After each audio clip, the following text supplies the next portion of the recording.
अभी हमने दो उदाहरणों के माध्यम से दी हुई समस्या को बीजगणितीय व ज्यामितीय रूप में व्यक्त करना सीखा और इसी क्रम में अब आगे हम बढ़ते हैं और बात करते हैं प्रश्नावली 3.1 की। 3.1 में जो पहला सवाल दे रखा है आपका वो है, आफताब अपनी पुत्री से कहता है 7 वर्ष पूर्व मैं तुमसे 7 गुनी आयु का था, अब से 3 वर्ष बाद मैं तुमसे केवल 3 गुनी आयु का रह जाऊंगा। क्या यह मनोरंजक है?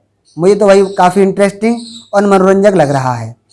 इस स्थिति को बीजगणितीय एवं ग्राफीय रूप में व्यक्त कीजिए। इसका मतलब क्या है? इस प्रश्न में जो समस्या हमें दे रखी है, इस समस्या को हमें बीजगणितीय रूप व ज्यामितीय रूप में निरूपित या व्यक्त करना है। तो इसके लिए हमें क्या करना होगा? पुत्री की आयु लेनी होगी और जो है आफताब की आयु लेनी होगी। चलिए लेते हैं। माना आफताब की वर्तमान आयु x वर्ष है और पुत्री की वर्तमान आयु y वर्ष है। तो पहला जो सेंटेंस कह रहा है वो कह रहा है 7 वर्ष पूर्व प्रश्नानुसार 7 वर्ष पूर्व मैं तुमसे 7 गुनी आयु का था। मैं मतलब हो गया आफताब जो कहता है अपनी पुत्री से कि 7 वर्ष पूर्व। तो 7 वर्ष पूर्व क्या होगा? 7 वर्ष पूर्व क्या होगा? जो आफताब की उम्र है वो आपकी होगी, आफताब की उम्र जो होगी वो होगी आपकी x-7। पूर्व मतलब पहले की बात कर रहे हैं। और पुत्री की जो आयु होगी आपकी वो होगी y-7। अब प्रश्न कह रहा है कि 7 गुनी आयु का था, मतलब आफताब मतलब x-7 बराबर 7 गुना किसकी आयु का? पुत्री की आयु। तो पुत्री की आयु कितनी है? y-7। तो जो प्रश्न बोल रहा है उसके अनुसार हमने लिख लिया इसको कि भाई 7 वर्ष पूर्व मतलब 7 वर्ष पहले की बात कर रहे हैं तो माइनस होगा। तो जो आफताब की उम्र होगी वो होगी आपकी x-7 और 7 वर्ष पूर्व पुत्री की जो उम्र होगी वो होगी आपकी y-7। और कह रहा है आफताब जो अपनी पुत्री से कि मेरी उम्र या मैं 7 वर्ष पूर्व 7 गुनी आयु थी। तो x-7 बराबर 7 गुणा y-7। इसको हल्का सा जो है हम हल कर लेंगे। तो x-7 बराबर 7 का गुणा करेंगे 7y-7 7y को उधर ले आएंगे। x-7y बराबर माइनस के 7 हैं उधर जाके प्लस के 7 हो जाएंगे। तो आपका समीकरण बन के तैयार हो जाएगा x-7y बराबर -42। तो जो पहला समीकरण है आपका बन के तैयार हो गया x-7y बराबर -42। अब प्रश्न को और आगे पढ़ते हैं। अब से 3 वर्ष बाद, 3 वर्ष बाद मतलब हो गया, अगर हम 3 वर्ष बाद की बात करें, किसकी? 3 वर्ष बाद की बात करें तो आफताब की जो उम्र होगी वर्तमान स्थिति से अगर देखें तो जो आफताब की जो उम्र होगी 3 वर्ष बाद अर्थात x+3 वर्ष हो जाएगी, ठीक है ना। और जो उसकी पुत्री है उसकी जो उम्र है, आयु है, वो आपकी हो जाएगी y+3। और प्रश्न कह रहा है 3 गुनी रह जाएगी, अर्थात आफताब की उम्र जो है, ये वाली जो उम्र है आफताब की x+3, ये जो उम्र है आपकी 3 गुनी रह जाएगी। किसकी? पुत्री की। तो y+3, पुत्री y+3 की। इसको आगे हम सॉल्व कर लेंगे। कितनी रह जाएगी? x+3 बराबर y+3। अब बात कर लेते हैं 3 वर्ष बाद की। 3 वर्ष बाद जो है आफताब की उम्र हो जाएगी x+3 और पुत्री की उम्र हो जाएगी y+3। x+3 हो जाएगी आफताब की और y+3 हो जाएगी पुत्री की। और प्रश्न बोल रहा है कि आफताब की उम्र जो है 3 वर्ष बाद अपनी पुत्री की 3 गुनी रह जाएगी। 3 का गुणा कर देंगे पुत्री की उम्र में और इसको हम आगे बढ़ाएंगे। तो x+3 बराबर 3 का गुणा करेंगे भाई में 3y+3 तिया 9। 3y को उधर ले आएंगे, x माइनस के आएंगे -3y बराबर 9 -3 प्लस के 3 थे उधर आके माइनस के 3 हो गए। तो x-3y बराबर 6। ये आपका निकल के आ गया दूसरा समीकरण जो है, ठीक। तो जो बीजगणितीय रूप है, कौन सा? बीजगणितीय रूप जो है आपका निकल के आपका आ गया x-7y बराबर -42 और x-3y बराबर के 6। तो ये आपका आ गया दी हुई समस्या का बीजगणितीय रूप। अब इसी बीजगणितीय रूप को हम क्या करेंगे, इस वाले बीजगणितीय रूप को हम क्या करेंगे ज्यामितीय रूप में प्रदर्शित करना है, जिसके लिए हमें एक ग्राफ कॉपी के जरूरत होगी। और उससे पहले हमें एक रेखा के कम से कम जो एक समीकरण है उसके दो हल का होना हमारे पास बहुत ही आवश्यक है। तो इसके हम दो हल निकालेंगे और इस वाले के दो हल निकालेंगे। चलिए पहले हल निकालते हैं, फिर ग्राफ कॉपी का इस्तेमाल जो है करेंगे। तो सबसे पहले x माइनस 7y बराबर माइनस के 42, ठीक है। इसके लिए हल करते हैं। एक हल हम लिखेंगे, देखिए हमने क्या किया, पहले तो एक जो ये वाली जो लाइन है वो आप x के लिए खींच ली, और यहाँ पर हमने क्या किया, इस वाले में y का मान जो है इस वाले समीकरण से y का मान हमने x के पदों में ज्ञात कर लिया। अब सबसे पहले रखेंगे x बराबर 0, हम चाहे कुछ भी रखते हैं, x बराबर 1, 2, 3, -1, -2, -3, कोई भी संख्या हम जो है अपने सुविधा के अनुसार इसमें रख सकते हैं। तो मुझे इस समय जो सुविधा दिख रही है वो सुविधा दिख रही है x बराबर 0 रखने पर, और जैसे ही मैं x बराबर 0 रखता हूँ तो देखो यहाँ 0 हो जाएगा, तो आपका हो गया 42/7। 42/7 का मतलब है 6 सत्ते 42, तो ये आपका 6 बार जो है चला जाएगा। तो मुझे एक बिंदु आराम से मिल गया 0,6 मिल जाएगा ना आराम से। अब अगला नेक्स्ट बिंदु देखेंगे, अब सीधे x बराबर लेते हैं 7 यहाँ रखेंगे, तो देखो 7 + 42 मतलब हो गए 49। 7 का पहाड़ा 49 में देंगे तो आपको जाएंगे 7 7 49। तो मैंने 7 क्यों लिया, इसलिए लिया क्योंकि मुझे दिख रहा है बट्टे में कौन सी संख्या चल रही है 7, और यहाँ ये दोनों जुड़ रहे हैं, क्यों ना नेक्स्ट नंबर ही आपका जो ले लिया जाए। एक बिंदु हमें मिल सकता है, अगर मैं -7 रख दूंगा तब भी सीधे सीधे बिंदु आपको जो है मिल जाएगा। क्यों, क्योंकि 42 में से माइनस के 7 हो जाएंगे, तो फिर वो जो संख्या बचेगी वो 7 के पहाड़े से पूरी पूरी कट जाएगी। देखो मैं लेके दिखाता हूँ, माइनस के अगर हम 7 ले लेंगे तो 42 में से 7 गए तो आपके बचेंगे 35, और 5 का भाड़ा देंगे तो 5 सत्ते 35, तो देखो 5 मिल गया। तो ये बिंदु जो है हमें आसानी से मिल गए। तो कम से कम हमें 2 हल चाहिए, लेकिन मैंने यहाँ कितने हल निकाल लिए हैं, 3 जो है हल निकाल लिए हैं। तो इनमें से हम जो है कोई से 2 हल चुन लेंगे। अब दूसरी रेखा के लिए निकालते हैं। अब लिखते हैं समीकरण नंबर 2 के लिए। तो ये हमने x के लिए बना लिया, ये हमने बना लिया y के लिए। तो मुझे साफ दिख रहा है, अगर मैं यहाँ x बराबर 0 लेता हूँ तो देखो 6 जो बच रहा है वो 3 के पहाड़े से आसानी से कट जाएगा। तो मैं सबसे पहला जो बिंदु लूँगा वो x बराबर 0 के लिए लूँगा, ठीक है ना।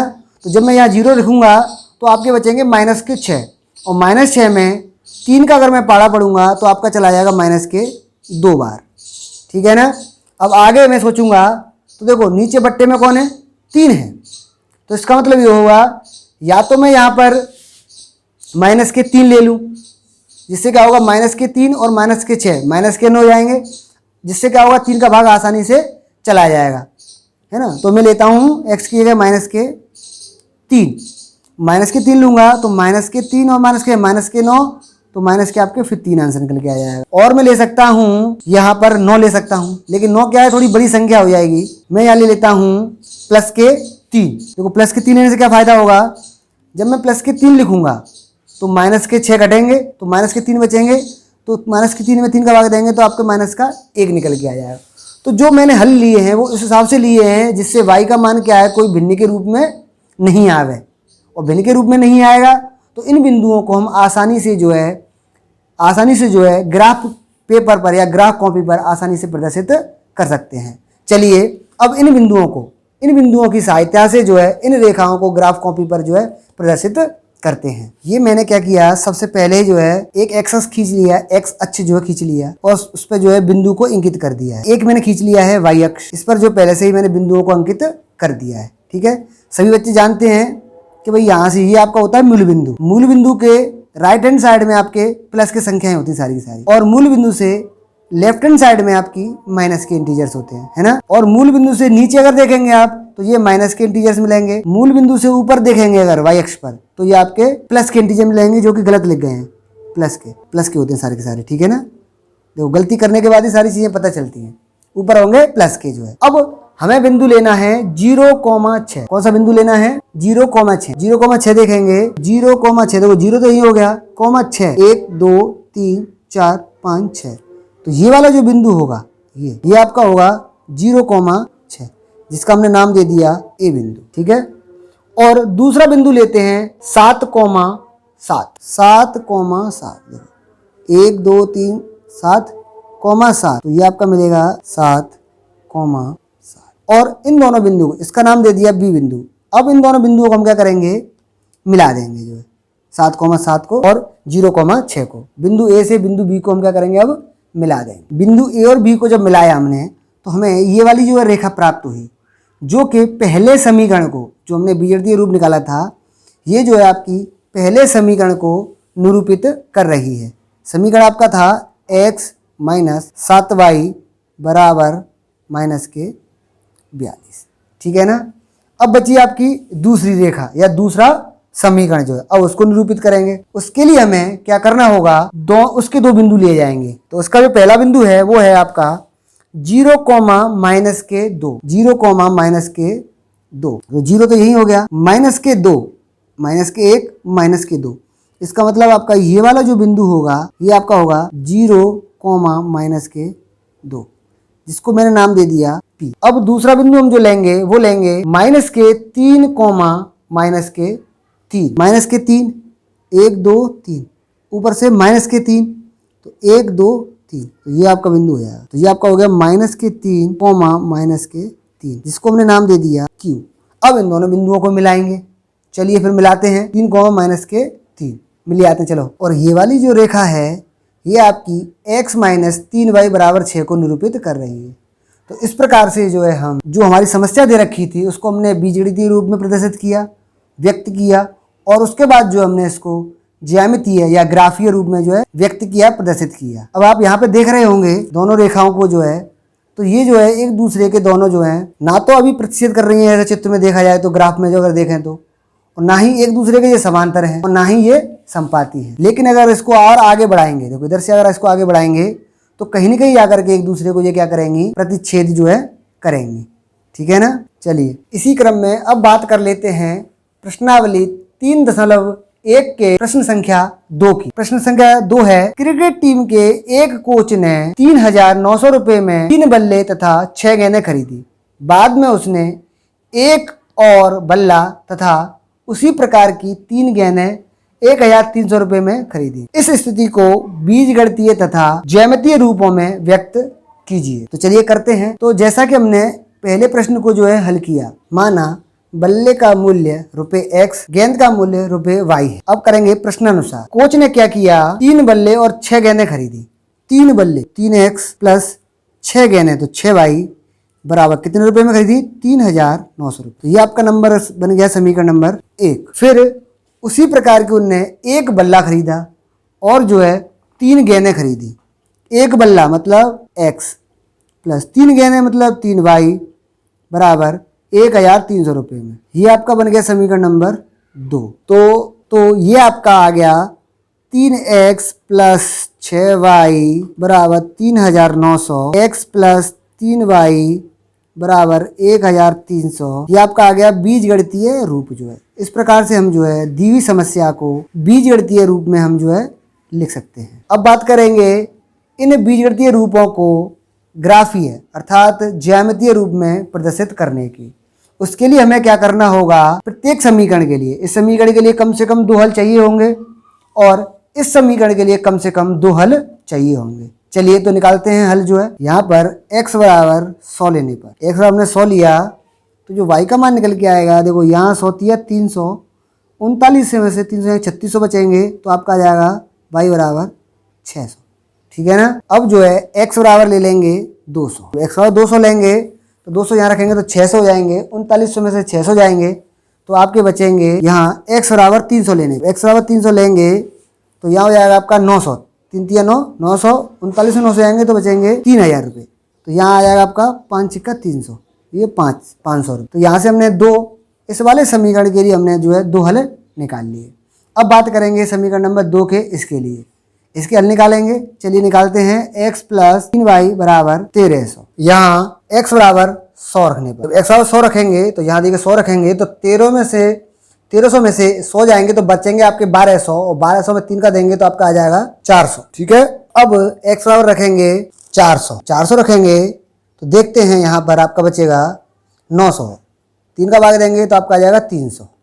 तो हमने क्या किया, दोनों समीकरणों के लिए, इस वाले समीकरण के लिए 2 हल निकाल लिए और इस वाले समीकरण के लिए हमने 2 हल निकाल लिए। अब इनकी सहायता से इन दोनों समीकरणों को जो है ग्राफ पर जो है प्रदर्शित करेंगे। यहाँ हमने ये ले लिया आपका x अक्ष, ये ले लिया आपका वाई अक्ष जो है, ठीक है, ये वाई अक्ष हो गया आपका, ये आपका हो गया एक्स अक्ष। यहाँ पर क्या है, हमने 100, 200, 300, 400, 500 इस तरह से ले लिए। इसी प्रकार इधर ले लिए 100, 200, 300, 400, 500। तो सबसे पहला जो बिंदु है आपका वो है 100, 600। कहाँ मिलेगा आपका, मिलेगा आपका यहाँ पर 100, 600, ठीक है ना, 100, 600, इसका नाम दे दिया बिंदु ए। और दूसरा बिंदु आपका है 300, 500। अब देखेंगे 300, 500, तो 300 चलेंगे एक्स अक्ष पर, 500 चलेंगे वाई अक्ष पर, तो आपका ये बिंदु मिलेगा आपका 300, 500, 300, 500। इसको बिंदु का नाम दे दिया हमने बी। अब क्या करेंगे, इन दोनों बिंदुओं को मिला करके एक सरल रेखा खींचेंगे। ये आपकी हमने बिंदु ए और बी को मिलाया तो ये वाली जो है आपकी रेखा प्राप्त हो गई, जो कि है 3x + 6y = 3900 की, ठीक है। अब खींचेंगे दूसरी वाली रेखा को या दूसरे वाले समीकरण को। तो उसका जो बिंदु दे रखा है वो दे रखा है आपका 100, 400, 100, 400, मतलब यहाँ मिलेगा आपका ये वाला बिंदु, ठीक है, 100, 400, 100, तो ये आपका हो गया 100, 400, ठीक है, जिसको नाम दे दिया बिंदु P।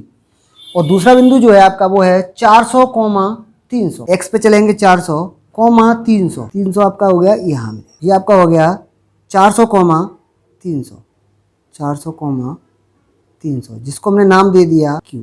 अब बिंदु P वाले को और Q वाले को जो हम मिलाएंगे और एक सरल रेखा खींचेंगे। बिंदु P व Q को मिलाया तो आपकी ये वाली रेखा हमें जो है प्राप्त हुई, जिसका नाम है x + 3y = 1300। इस प्रकार से जो है हम दिए हुए समीकरणों को ग्राफ पेपर पर निरूपित कर सकते हैं। यहाँ तक आपको क्लियर हो गया होगा, सारी चीज़ें समझ में आ गई होंगी।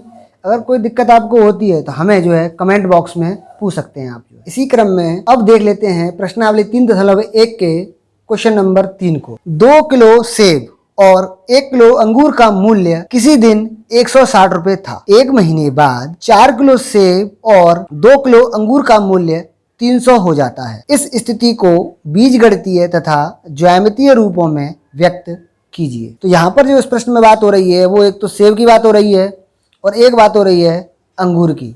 तो यहाँ पर हमें क्या करना पड़ेगा, सबसे पहले मानना होगा कि भाई सेब का मूल्य क्या है और अंगूर का मूल्य क्या है। तो माना सेब का प्रति किलो मूल्य x रुपीज़ है, x रुपये मान लिया हमने, और अंगूर का प्रति किलो रुपए जो है मूल्य जो है आपका y रुपये है। अब प्रश्नानुसार तो सबसे पहले क्या करता है व्यक्ति जो है 2 किलो सेब, तो 2 किलो सेब खरीदेगा तो 1 किलो आ रहे हैं आपके x रुपये के, तो 2 किलो खरीदेगा तो उसका मूल्य हो जाएगा आपका 2x, ठीक।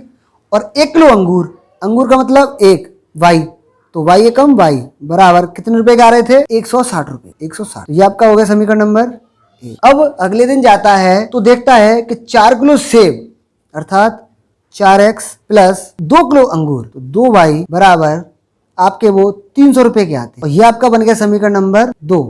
लेकिन अगर हम इसमें चाहें तो देखो यहाँ 4 है, यहाँ 2 है, यहाँ 300 है, तो 2 जो आपका क्या आ रहा है इसमें कॉमन आ रहा है ना। तो 2 कॉमन लेते हैं, 2 कॉमन लेंगे तो यहाँ आपका बचेगा 2x, यहाँ बचेगा आपका y और यहाँ आपका हो जाएगा 150, 150। तो ये आपका हो जाएगा समीकरण नंबर 2। तो कभी कभार ऐसा होता है, ऐसी स्थिति बन जाती है कि हमें कॉमन लेना होता है, तो हम क्या करते हैं वहाँ पर कॉमन देख लेते हैं और कॉमन को जो है ले लेते हैं। जैसे हमने कॉमन लिया तो जो हमारा समीकरण दिख रहा था 4x + 2y = 300, वो कन्वर्ट होके आ गया 2x + y = 150। तो समीकरण 1 और जो समीकरण 2 आपको दिख रहा है, ये समीकरण नंबर 1 और ये समीकरण नंबर जो 2 दिख रहा है आपको, ये जो है दी हुई समस्या को बीजगणितीय रूप में प्रदर्शित कर रहे हैं। अब हमें क्या करना है, इन समीकरणों को ज्यामितीय रूप में प्रदर्शित करना है, जिसके लिए हमें इस वाले समीकरण 1 के 2 हल चाहिए होंगे और समीकरण 2 के 2 हल चाहिए होंगे। तो चलिए हल निकालते हैं। तो चलिए पहले बनाते हैं 2x + y = 160 को हल करते हैं। हल करेंगे तो हम लेते हैं यहाँ पर x = 50। जैसे ही हम x = 50 लेते हैं और y का मान निकालते हैं तो देखो 50 दूनी 100 हो गए और 160 में से 100 जाएंगे तो आपके बचेंगे 60, जिससे क्या होगा आपका, ये आपका हो गया पहला हल 50 और 60। फिर अपनी तरफ से x का मान जो है और कोई संख्या लेंगे, जैसे हम ले रहे हैं आपका 30, ठीक है। x का मान लिया हमने 30, तो 30 दूनी कितने हो गए 60, 160 में से 60 जाएंगे तो आपके बचेंगे 100। तो ये हमने पहले समीकरण के लिए 2 हल जो है प्राप्त कर लिए। अब समीकरण 2 के लिए हम जो है 2 हल जो है प्राप्त करेंगे। यहाँ पर x बराबर लेते हैं 40, ठीक है। तो अब 40 रखेंगे तो 40 दूनी कितने हो गए 80, 150 में से 80 जाएंगे तो आपके बचेंगे 70, ठीक है। x बराबर कोई भी अपनी तरफ से मान चुन सकते हैं। मान लो हमने 60 ले लिया, कितना ले लिया 60 ले लिया, तो 60 दूनी आपके हो गए 120, 150 में से अगर 120 जाएंगे तो आपके बचेंगे 30, ठीक है। तो ये हमने समीकरण दूसरे के लिए 2 हलों को जो है प्राप्त कर लिया। अब इसके लिए भी 2 हल प्राप्त हो गए और समीकरण इसके लिए भी 2 हल प्राप्त हो गए। अब हमें क्या करना होगा, इन दोनों हलों की सहायता से अब इनको जो है ग्राफ कॉपी पर प्रदर्शित करेंगे। चलिए अब उन समीकरणों को हम जो है इस ग्राफ पर जो प्रदर्शित करते हैं, जिनको हमने पहले ही 2 हल निकाल लिए थे। तो एक हल जो निकाला था हमने वो निकाला था 50,60। तो 50,60 ढूंढेंगे। 50 देखो आपका कहाँ मिलेगा 20, 40, ये आपका 60 है, तो 50 कहाँ मिलेगा आपका यहाँ, ठीक है। कॉमा 60 कहाँ है, तो ये आपका बिंदु हो जाएगा, वो हो जाएगा 50,60। कितना हो जाएगा 50,60, जिसको हमने नाम दे दिया ए। और दूसरा बिंदु लेंगे हम 30,100। 30 देखो कहाँ मिलेगा आपका 20 ये रहा, 40 ये रहा, तो 30 कहाँ मिलेगा आपका यहाँ, कॉमा 100 कहाँ है आपका, देखो ये रहा। तो ये आपका हो गया 30,100, जिसको हमने नाम दे दिया बी। अब क्या करेंगे, इन दोनों बिंदुओं को मिला करके एक सरल रेखा जो है हम खींच लेंगे। ये हमने बिंदु ए और बी को मिला करके एक सरल रेखा खींच ली, जो कि है समीकरण 2x + y बराबर 160। अब जो दूसरा समीकरण था उसके लिए देखेंगे तो एक बिंदु है आपका 40, 70। देखो 40 तो आपका ये रहा, कॉमा 70 कहाँ मिलेगा आपका, 70 मिलेगा आपका, देखो 60 ये रहा 70, तो 40,70 यहाँ मिलेगा, 40,70 ये आपका हो गया P। और दूसरा बिंदु है आपका 60,30। 60 कहाँ है आपका, ये रहा, कॉमा 30 आपका मिलेगा, देखो 20 ये रहा, 30 आपका मिल जाएगा यहाँ पर, कहाँ मिलेगा यहाँ पर 60,30, ये आपका बिंदु हो गया Q। तो अब इस Q बिंदु को और P बिंदु को मिलाएंगे तो हमें एक सरल रेखा प्राप्त हो जाएगी। बिंदु P को और Q को मिलाने से आपकी ये वाली रेखा आपको जो है प्राप्त हो गई, जिसका नाम है 2x + y बराबर 150। तो इस प्रकार से जो है हम दी हुई समस्या को बीजगणितीय रूप में और ग्राफीय रूप में प्रदर्शित कर सकते हैं। यहीं आपकी जो है प्रश्नावली 3.1 समाप्त होती है। धन्यवाद।